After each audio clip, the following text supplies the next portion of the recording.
नमस्कार, मैं दयाशंकर मिश्र।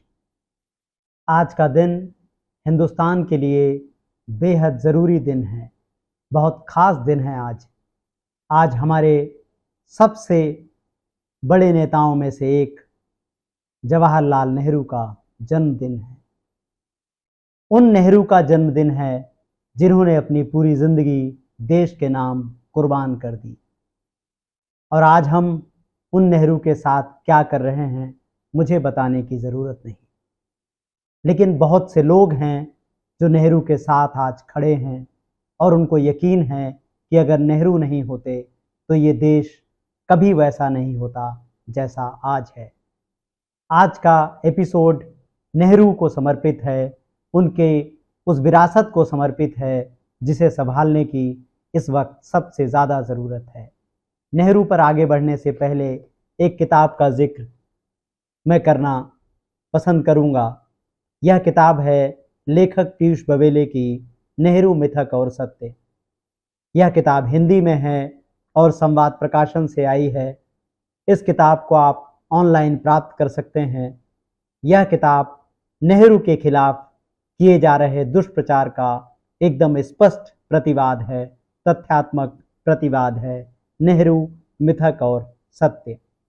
आज की बात हम शुरू करते हैं और आगे बढ़ने से पहले एक बार फिर आपसे गुजारिश करना चाहते हैं कि लोकतंत्र, संविधान और नागरिकों से जुड़े प्रश्नों को गंभीरता से समझने की ज़रूरत है।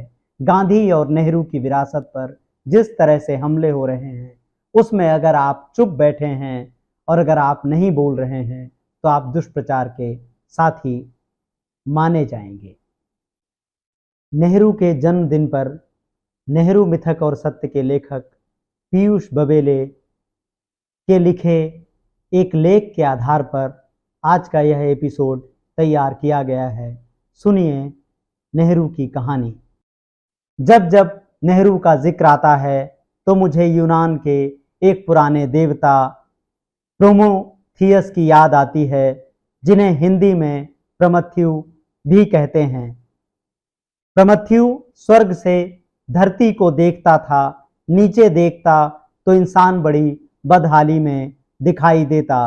कभी उसके बच्चों को जंगली जानवर खा जाते तो कभी वे जाड़े से मर जाते।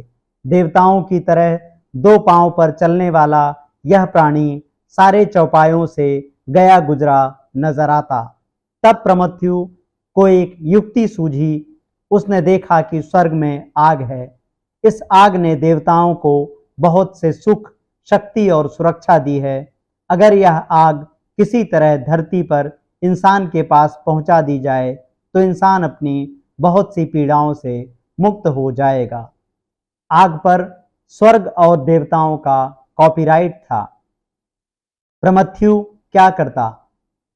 उसने स्वर्ग से आग चुरा ली। चुपके से आग धरती पर इंसानों को दे आया। आग मिलते ही इंसान की रातें रोशन हो गईं। उसका भोजन पकने लगा। जंगली जानवर उससे डरने लगे। धरती पर सुख की ऊष्मा पसरने लगी। सुख आया तो देवताओं की चाकरी बंद होने लगी। मनुष्य अब उन्हें कम अर्घ चढ़ाने लगा। देवताओं ने जांच की तो पता चला देवताओं की बपौती आग धरती पर पहुंच चुकी है। आदमी आत्मनिर्भर हो रहा है। यह पता लगते भी देर न लगी कि आग प्रमथ्यु ने धरती तक पहुंचाई है। प्रमथ्यु को बंदी बनाकर देवताओं के राजा के सामने पेश किया गया। हर कोई उसे कड़ी सजा देना चाहता था। ज्यादातर तो उसे मृत्युदंड ही चाहते थे, लेकिन मृत्युदंड संभव नहीं था। देवता अमर होते हैं, वे भला कैसे मरें? तब यूनान के इंद्र ने एक खतरनाक सजा सोची। प्रमथ्यु को स्वर्ग से निकालकर जमीन पर लाया गया। वहां इंसान की बस्ती के पास कम ऊंची पहाड़ी पर उसे सलीब पर टांग दिया गया। ठीक वैसे ही जिस तरह ईसा मसीह की सलीब पर टंगी तस्वीर हम देखते हैं। प्रमथ्यु के शरीर में ठुकी कीलों से रक्त की धारा बह निकली। प्रमथ्यु असहनीय वेदना में टंगा हुआ था। फिर उसके कंधे पर एक गिद्ध बैठाया गया। यह गिद्ध दिन भर जीवित प्रमथ्यु का मांस नोचकर खाता। रात में जब गिद्ध सोता तो प्रमथ्यु का मांस फिर से भर जाता, क्योंकि वह अमर देवता था।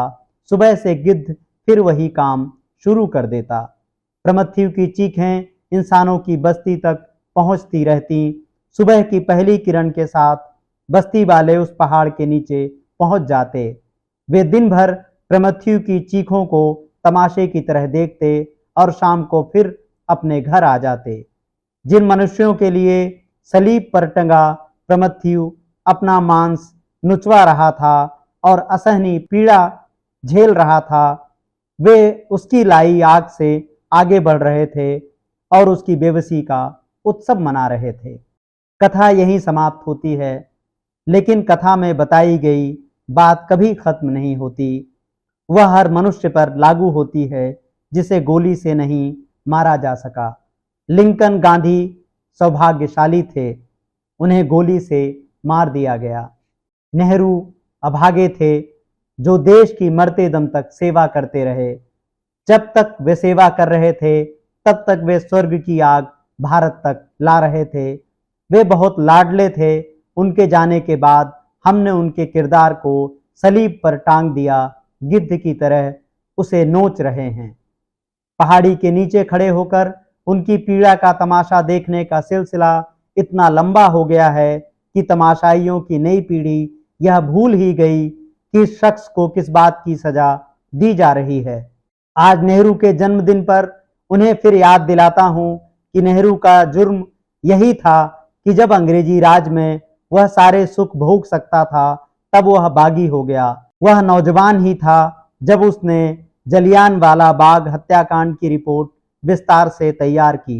वह उन चंद लोगों में से था जो लोकमान्य तिलक की अंतिम यात्रा में गांधी के साथ चल रहा था। वह उन लोगों में से था जिसके प्रभाव में आकर उसके पिता ने अपना घर मकान सब कांग्रेस को दे दिया था। वह उन लोगों में से था जो पहली बार पिता के साथ जेल गया था। वह उन लोगों में से था जो सरदार भगत सिंह से मिलने जेल गया था। भगत सिंह की रिहाई के लिए अंग्रेजों से लड़ रहा था। कांग्रेस में वह सुभाष चंद्र बोस का सच्चा दोस्त था। पत्नी कमला की मौत के बाद उसकी चिता की एक चुटकी राख वह जीवन भर अपने साथ रखता रहा। महात्मा गांधी के अंतिम उपवास में चुपचाप खुद भी उपवास करने वाला वह बिरला प्रधानमंत्री था। जब वह संसद में ट्रिस्ट विद डेस्टिनी का भाषण दे रहा था तब दिमाग में लाहौर के वे हिंदू मोहल्ले चल रहे थे जहां का पानी काट दिया गया था। वह इतना बुरा था कि जब दुनिया बमों के ढेर पर बैठी थी तब भी शांति की बात करता था। उसकी शांति का जलवा ऐसा था कि कोरिया के गृह युद्ध को अंततः उसने समझौते पर पहुंचाया था। वह पूरी दुनिया में सम्मानित था और सम्मानित रहेगा। प्रमथ्यु की तरह हम नेहरू को भी सजा देते रहेंगे। मनुष्य और महापुरुष में यही अंतर है। नेहरू की विरासत आपके सामने है, नेहरू का काम आपके सामने है। हम देखते हैं कि सोशल मीडिया से लेकर अपने घर परिवारों तक में हम अपने बाप दादाओं पुरखों को याद करते हैं कि कितनी गरीबी में उन्होंने हमें पाला पोसा, किस तरह से उन्होंने अपना त्याग कर हमें आगे बढ़ाया। लेकिन हम देश को पालने पोसने वाले को भूल जाते हैं। हम नेहरू को प्रमथ्यु की तरह सताते हैं और उनकी वेदना से हम नया इतिहास लिखने की बात करते हैं। आज के इस वीडियो में बस इतना ही। नमस्कार।